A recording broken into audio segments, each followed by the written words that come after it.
Assalamualaikum warahmatullahi wabarakatuh. Perkenalkan kami dari kelompok 2 Fisiologi Pasca Panen. Izin memperkenalkan diri, nama saya Indah Permatasari. Rekan-rekan saya Monika Putri Stefani, Ibnu Horizal, Fatima Zara, serta Hendra Kurniawan. Baiklah, langsung saja kami di sini bakal menjelaskan proses metabolisme pada produk panen. Metabolisme melibatkan sejumlah aktivitas kimiawi di dalam sel. Sejumlah komponen mekanisme spesifik dapat mempengaruhi kualitas produk panen. Nah, terdapat dua proses sentral dalam mengendalikan semua metabolisme di dalam tanaman. Yang pertama fotosintesis untuk mengumpulkan dan menyimpan energi, sedangkan respirasi untuk menggunakan energi yang tersimpan. Next, perbedaan umum atau perbandingan umum pada fotosintesis dan respirasi. Pada fotosintesis sendiri memiliki fungsi yaitu pengalihan energi cahaya menjadi kimiawi. Artinya seperti cahaya matahari yang digunakan untuk proses fotosintesis. Kemudian pada respirasi memiliki fungsi yaitu penggunaan energi dan pembentukan kerangka karbon. Kemudian lokasi fotorespirasi dan fotosintesis berbeda. Pada fotosintesis terjadi dalam sel kloroplas, sedangkan pada respirasi terjadi di mitokondria dan sitoplasma. Peranan cahaya pada fotosintesis sendiri sangat penting untuk adanya cahaya karena intensitas cahaya sangat berpengaruh terhadap efisiensi fotosintesis suatu tanaman. Intensitas cahaya menghasilkan proses fotosintesis yang efisien sehingga kedua jenis tumbuhan dapat tetap hidup dan mempunyai produktivitas yang tinggi. Kemudian pada respirasi sendiri peranan cahaya tidak terlibat. Lalu substrat pada fotosintesis yaitu karbon dioksida, air, dan cahaya. Kemudian pada respirasi karbon tersimpan dan oksigen. Produk akhir dari fotosintesis ialah oksigen dan energi tersimpan. Pada respirasi adalah karbon dioksida, air, dan energi. Nah, perbedaan efek umum pada fotosintesis yaitu meningkatkan bobot tanaman, sedangkan pada respirasi menurunkan bobot tanaman. Dua tipe proses fotosintesis, proses respirasi. Yang pertama, respirasi gelap, yaitu respirasi yang tidak ada cahaya sama sekali. Kemudian respirasi cahaya adalah respirasi yang pada tumbuhan dibangkitkan oleh penerimaan cahaya yang diterima oleh daun. Diketahui pula bahwa kebutuhan energi dan ketersediaan oksigen dalam sel juga sangat mempengaruhi fotorespirasi. Nah, lintasan respirasi gelap selama masa pertumbuhan prapanen tumbuhan, sebagian besar karbon terjerap selama fotosintesis, disimpan melalui reaksi sintesis. Kemudian selama masa pertumbuhan cepat, sejumlah substrat seperti gula heksosa tidak dioksidasi seperti menjadi CO2, tetapi melalui lintasan khusus karbon diubah menjadi kerangka karbon. Nah, tahapan respirasi yaitu yang pertama glikolisis, yang kedua siklus asam trikarbosilat atau siklus Krebs, yang ketiga transport elektron atau sistem sitokrom, keempat lintasan pentosa fosfat. Baiklah, itu saja yang saya sampaikan. Kemudian yang akan dilanjutkan oleh Monika Putri Stefani. Sekian, terima kasih. Glikolisis merupakan bagian dari tahapan katabolisme, yaitu suatu proses pemecahan senyawa kompleks menjadi senyawa yang lebih sederhana, dan salah satu tahapan pada katabolisme yaitu glikolisis. Glikolisis merupakan glukosa yang dipecah menjadi dua buah senyawa 3 karbon yang kemudian dioksidasi dan diubah menjadi asam pirufat yang akan digunakan dalam siklus asam trikarboksilat. Terdapat 10 tahapan glikolisis. Yang pertama, glikolisis dipecah menjadi glukosa 6-fosfat dengan enzim yang berperan, yaitu enzim heksokinase. Enzim heksokinase adalah enzim yang berperan mengantarkan gugus fosfat dari ATP ke glukosa menjadi glukosa 6-fosfat dengan ADP tetap dan dengan ATP tetap dan menjadi ADP. Tahapan kedua yaitu glukosa 6-fosfat yang akan dipecah menjadi fruktosa 6-fosfat dengan bantuan enzim fosfoglycoisomerase, yaitu enzim yang berperan dalam pemecahan fruktosa. Dan tahapan ketiga yaitu fruktosa 6-fosfat yang akan dipecah menjadi fruktosa 1,6 bifosfat. Proses ini dilakukan dengan cara ATP mentransferkan sehingga menghilangkan ATP gugus fosfat menjadi ADP. Tahapan keempat yaitu pemecahan menjadi dua bagian, yaitu dihidroksiaseton fosfat dengan NADH dan PGAL, yaitu fosfoglyceraldehyde. dengan NADH. Kedua tahapan ini menjadi 1,3 difosfogliserat, dan tahapan kelima yaitu 1,3 difosfogliserat dengan bantuan ADP menghasilkan satu putaran dan menjadi ATP dan menghasilkan 3,3 fosfogliserat.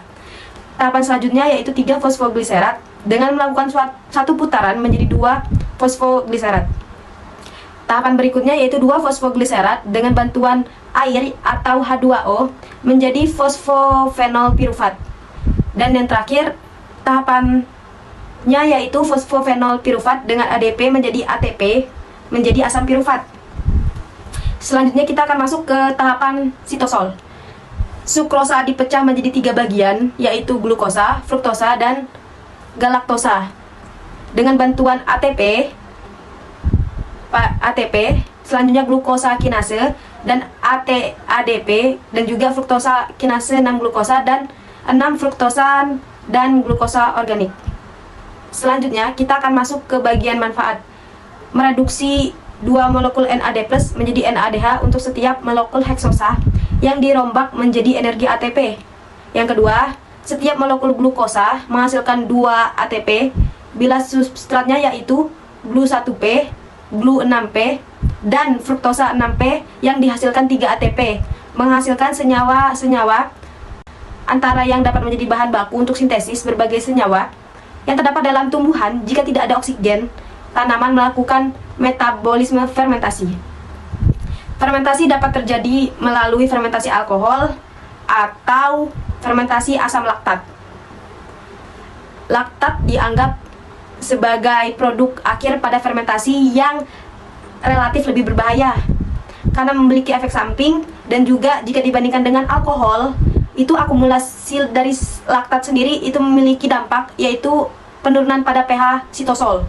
Dan juga efisiensi fermentasi anaerobik itu merupakan energi yang disimpan dalam bentuk ATP relatif terhadap energi potensial yang ada dalam molekul glukosa. Hanya sekitar 4% besar energi yang berada dalam bentuk laktat atau yang kita kenal etanol.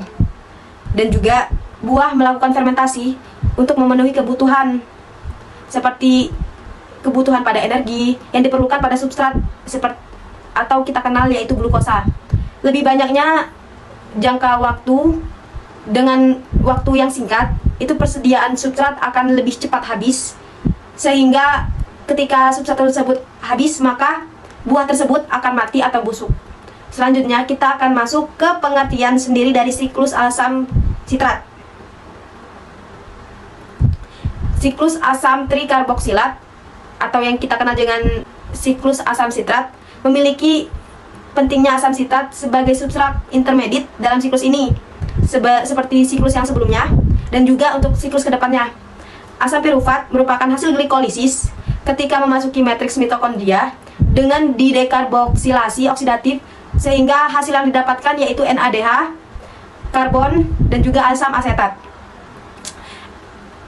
Dengan perolehan asam asetat, maka digabungkan dengan koenzim A dan membentuk asetil koenzim A atau kita kenal dengan asetil CoA. Konversi dari asam pirufat itu menjadi 3 atau mungkin kita kenal asetil CoA, yaitu tahapan yang pertama, tahapan dekarboksilasi, oksidasi, dan konjugasi. Jadi dekarboksilasi, oksidasi, dan juga konjugasi dengan asetil CoA. Oksidasi pirufat dalam mitokondria itu menghasilkan 3 molekul CO2, 4 NADH, dan FADH, dan ATP. Sekian, terima kasih. Perkenalkan, saya Ibnu Horizal. Di sini saya akan melanjutkan penjelasan dari teman saya. Untuk penjelasan pertama, saya akan menjelaskan tentang siklus asam trikarboksilat.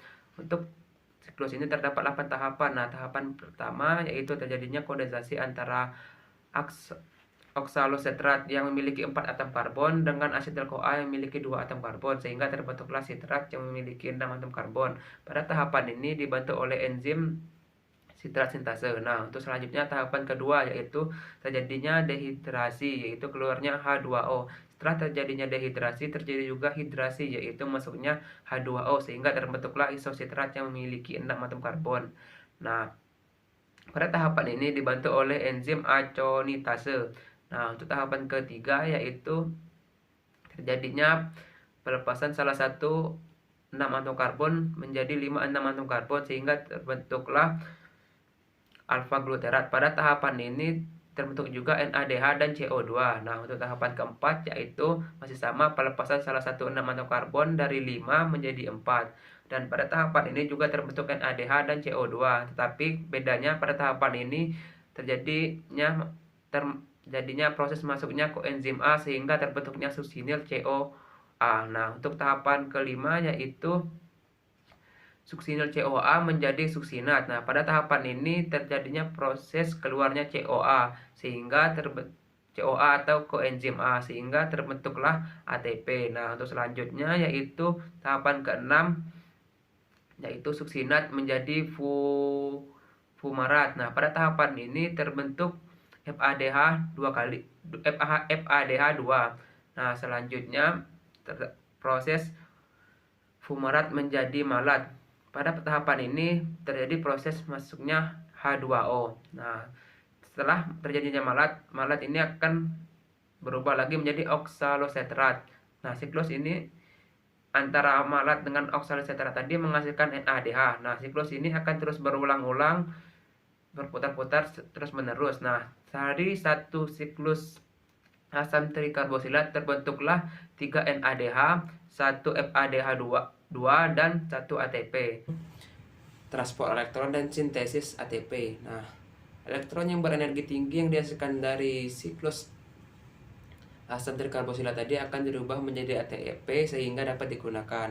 Nah, untuk setiap molekul glukosa yang dioksidasi melalui glukolisis dan siklus Krebs akan menghasilkan 2 NADH dalam sitosol, 8 NADH dan FADH dalam matriks. Selanjutnya saya akan menjelaskan tentang pembentukan NADH menjadi ATP. Nah, NADH awal-awal akan diurai menjadi NAD+, sehingga elektron hasil dari uraian tadi akan masuk ke dalam kompleks 1. Nah, dari kompleks 1 itu elektron akan pindah ke ibuquinone. Nah, selama proses perpindahan, kompleks 1 akan menghasilkan H+ dan akan dikirim ke ruang antar membran. Nah, dari ibuquinone tadi akan dikirim lagi ke matriks 3 dan seterusnya ke sitokrom C. Nah, setiap melewati matriks 1, 3, dan 4 akan menghasilkan 1 H+.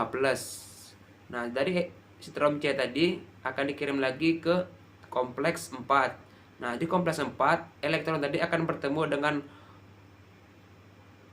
O2 dan H2H+ sehingga membentuk 2H2O. Nah, 3H+ tadi akan masuk ke matriks melalui ATP sintase. Nah, setiap melewati ATP sintase, 1H+ akan menjadi 1 ATP sehingga 1 NADH akan menghasilkan H+ atau sama dengan 3 ATP.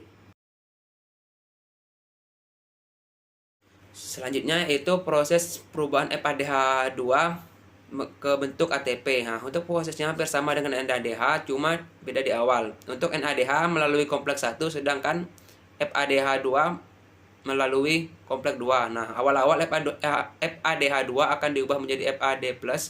Nah, hasil uraian tadi akan masukkan elektron akan ditransfer ke kompleks 2, dari kompleks 2 akan dikirim ke ibuquinone. Nah, dari kompleks 2 ke ibuquinone tidak menghasilkan H+ atau hidrogen. Nah, dari selanjutnya ibuquinone akan mengirim ke kompleks 3. Nah, dari kompleks 3 akan dikirim lagi ke sitokrom C. Nah, dari kompleks 3 ke sitokrom C akan menghasilkan 1 H+. Nah, dan selanjutnya dari sitokrom C dikirim lagi ke sitokrom C dikirim lagi ke kompleks 4. Nah, dari kompleks 4 itu elektron akan dikeluarkan lagi sehingga bertemu dengan O2 dan 2H+ dan membentuklah H2O. Nah, proses keluarnya dari kompleks 4 akan membentuk 1H+. Nah, 2H+ yang sudah terkumpul di ruang membran antar membran akan melewati ATP sintase. Nah, setiap melewati ATP sintase, 1H+ akan berubah menjadi 1 ATP. Nah, jadi dapat disimpulkan untuk 1 FADH akan menghasilkan 2 ATP, sedangkan untuk NADH tadi akan menghasilkan 3 ATP. Oksidasi glukosa yang sempurna akan menghasilkan 4 ATP, 2 NADH dalam sitosol, 8 NADH, dan 2 FADH dalam mitokondria. Nah, karena tadi 1 NADH sama dengan 3 ATP dan 1 FADH 2 sama dengan 2 ATP, maka dapat disimpulkan bahwa molekul glukosa akan menghasilkan 38 ATP. Secara umum, 56% total energi yang tersedia dalam glukosa dapat dikonversi menjadi ATP. Oksidasi glukosa dalam sitosol tidak hanya terjadi di dalam glikolisis, tetapi juga dapat terjadi dalam oksidasi pentofosfat. Nah, sekian dari saya. Untuk selanjutnya akan dilanjutkan oleh teman saya. Sekian dan terima kasih. Baiklah, perkenalkan, di sini saya Fatimah Zahra akan melanjutkan penjelasan materi mengenai metabolisme karbohidrat. Di sini sudah terdapat bagan yang bisa kita lihat. Yang pertama ada glukosa 6-fosfat yang dipecah menjadi selulosa, kemudian dipecah kembali menjadi pentosa fosfat, di mana pentosa fosfat ini memecah kembali menjadi 2 rangkap menjadi eritose 4-fosfat. Kemudian pentosa fosfat memecah kembali menjadi nukleotides. Di nukleotides dipecah menjadi dua bagian, yaitu nukleik acids, dan ADP, ATP, NAD, NADP, FMN, CoA, dan sitokinins. Nah, kemudian setelah memecah kembali dari glukosa 6-fosfat ini memecah menjadi glukosa 1-fosfat, gliseraldehyde 3-fosfat, yang dimana gliseraldehyde 3-fosfat ini memecah menjadi 2 rangkap menjadi eritose 4-fosfat dan dihidroksiseton fosfat, yang dimana dihidroksiseton fosfat ini memecah menjadi gliserol 3-fosfat, lipids and related substance, dan kemudian pada fosfoenolopyruvate ini memecah kembali menjadi pyruvate dan asetil CoA, di mana asetil CoA ini memecah menjadi 3 bagian yang terdiri dari fatty acids, gibberellins, carotenoids, sterols, abysside, edges. Lalu kemudian yang terakhir memecah menjadi sebuah siklus, di mana sebuah siklus citric acid cycle, di mana terdapat sitrat, isositrat, 2 osoglutat, kemudian fumarat, malate, oxaloacetat. Kemudian dari oxaloacetat menjadi asparat. Asparat ini dihasilkan selain dari oxaloacetat dihasilkan dari protein. Nah, selanjutnya mengenai fotorespirasi. Pengambilan karbon melalui fotosintesis dan kehilangan karbon melalui respirasi dapat dilihat sebagai proses berlawanan di dalam jaringan yang mengandung klorofil. Pertumbuhan dicapai apabila kehilangan karbon dapat dikurangi, yang terjadi ketika konsentrasi CO2 berada di atas titik kompensasi CO2. Kehilangan karbon yang distimulasi oleh cahaya tersebut disebut fotorespirasi. Nah, pada hampir semua spesies diketahui bahwa laju respirasi pada jaringan yang mengandung klorofil diukur. Laju kehilangan CO2 dari jaringan lebih tinggi pada keadaan bercahaya dibandingkan pada keadaan gelap. Selanjutnya mengenai pengaruh respirasi. Pengaruh sekunder dari respirasi pada produk panen adalah penggunaan substrat pada organ penyimpanan. Yang kedua, konsumsi oksigen dari lingkungan sekitarnya. Selanjutnya, produksi CO2, air, dan panas.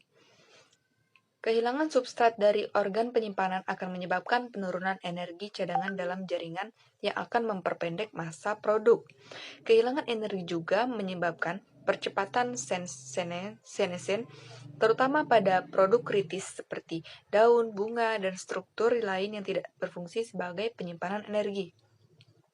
Respirasi juga menurunkan nilai total makanan atau total food value, yaitu kandungan energinya. Respirasi menurunkan bobot produk. Kehilangan oksigen akibat digunakan pada respirasi akan menyebabkan kondisi anaerob yang memacu respirasi anaerobik yang mempercepat pembusukan produk. Selanjutnya mengenai kecepatan respirasi. Kecepatan respirasi sangat berpengaruh terhadap kecepatan perubahan beberapa aktivitas dan senyawa kimia yang ada pada jaringan buah dan sayur. Maka, hal tersebut juga berpengaruh terhadap daya simpan buah dan sayur selama penanganan pasca panen. Semakin tinggi panas respirasi yang dinyatakan dalam ton atau 24 jam, semakin cepat produk sayur dan buah mengalami pematakan dan pembusukan. Faktor yang mempengaruhi laju respirasi yang pertama, konsentrasi oksigen di atmosfer. Selanjutnya, kandungan air jaringan, temperatur, konsentrasi CO2, tipe tanaman atau bagian tanaman, kultivar, masa perkembangan, rasio luas permukaan terhadap volume, permukaan alami produk panen, dan yang terakhir kondisi perlakuan prapanen dan penanganan pasca panen. Kecepatan respirasi beberapa jenis dan sayur pada berbagai suhu penyimpanan dapat kita lihat pada tabel berikut, yang dimana sudah saya simpulkan komoditi yang memiliki waktu lama penyimpanan yaitu terdapat pada ubi jalar yang memiliki suhu penyimpanan 55-60 derajat Fahrenheit. Lalu kelembapan relatifnya 90-95%. Lama penyimpanannya sekitar 4-6 bulan. Nah, panas respirasi memiliki panas respirasi BTU atau ton atau 24 jam yaitu 2440 sampai 6300. Selanjutnya, komoditi yang memiliki lama simpanan terendah terdapat pada jagung manis. Jagung manis ini memiliki suhu penyimpanan yaitu 31 sampai 30 derajat Fahrenheit. Kemudian kelembaban relatifnya 65 sampai 90%. Lama penyimpanannya sekitar 4 sampai 8 hari. Memiliki panas respirasi 6.560 sampai 61.950. Sekian presentasi dari saya. Selanjutnya saya kembalikan ke rekan saya selanjutnya. Baiklah, saya akan melanjutkan penjelasan mengenai pengaruh suhu terhadap laju respirasi pada buah dan sayur. Suhu sangat berpengaruh pada laju respirasi buah dan sayur, di mana suhu yang tinggi akan menyebabkan laju respirasi pada buah dan sayur juga akan tinggi, dan suhu yang rendah akan mengakibatkan kecepatan laju respirasi pada buah dan sayur tersebut akan rendah pula.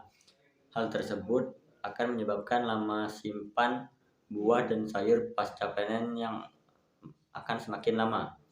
Laju respirasi sering digunakan sebagai indeks masa simpan, yaitu laju respirasinya tinggi, masa simpannya pendek, dan sebaliknya yang laju respirasinya rendah maka daya simpannya juga semakin tinggi.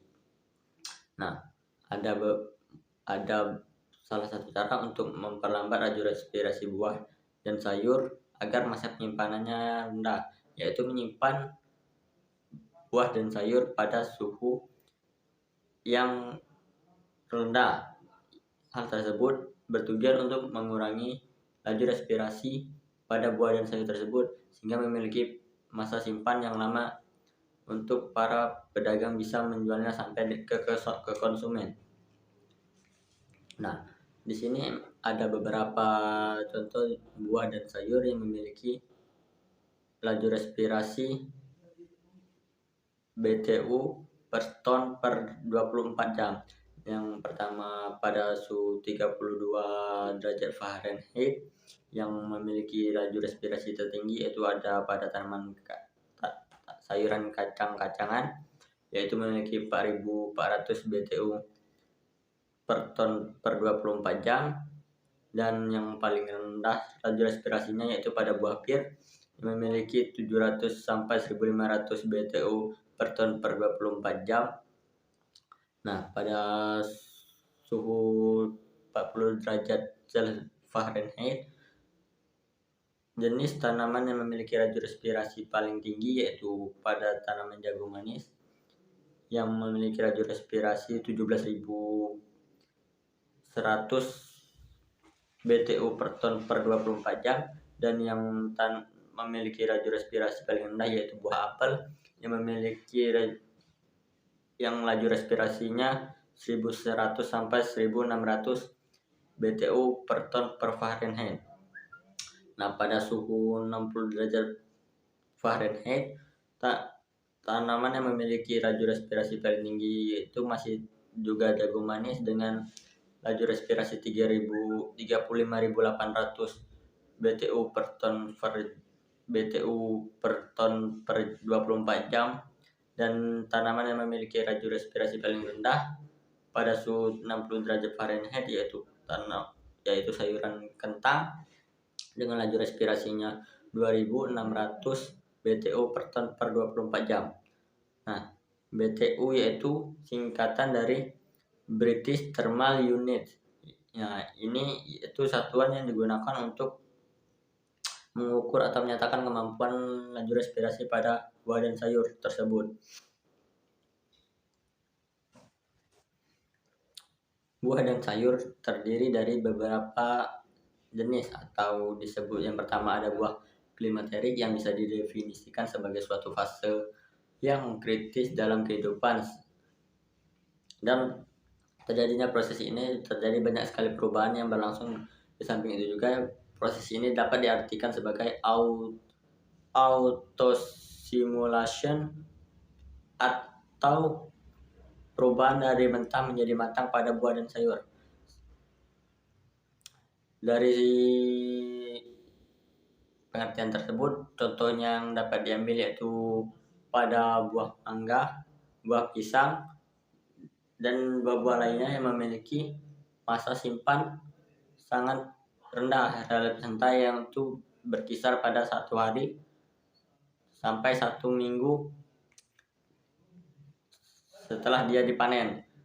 Nah, yang kedua itu ada jenis buah non-klimaterik.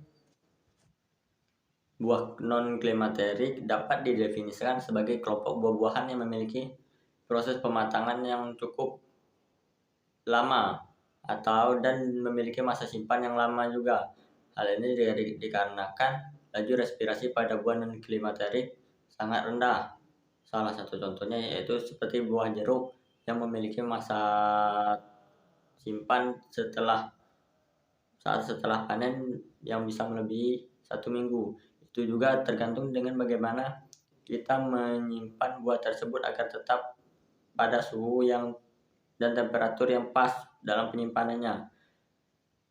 Contohnya selain buah jeruk yaitu ada buah nanas, anggur, melon, semangka, dan lain sebagainya. Sedikit contoh yang signifikan perbedaan antara buah klimaterik dan non-klimaterik yaitu pada masa simpan, yang pada umumnya di mana buah klimaterik memiliki masa simpan lebih rendah dibandingkan buah non-klimaterik yang memiliki masa simpan yang lebih lama. Buah-buahan non-klimaterik menghasilkan sedikit etilen dan tidak memberikan respon terhadap etilen kecuali terjadi pada penurunan kadar air, kadar klorofil, seperti pada buah jeruk dan buah nanas. Terdapat indikator yang membedakan antara buah klimaterik dan non-klimaterik yaitu respon buah terhadap pemberian etilen yang merupakan gas hidrokarbon yang memiliki peranan langsung terhadap terjadinya respirasi pada buah dan sayur tersebut. Mungkin sekian dari kami kelompok 2 yang telah memaparkan materi kami. Jika ada kesalahan dan kekurangan, kami mohon maaf. Dari perwakilan kelompok kami mohon ampun. Saya tutup. Wassalamualaikum warahmatullahi wabarakatuh.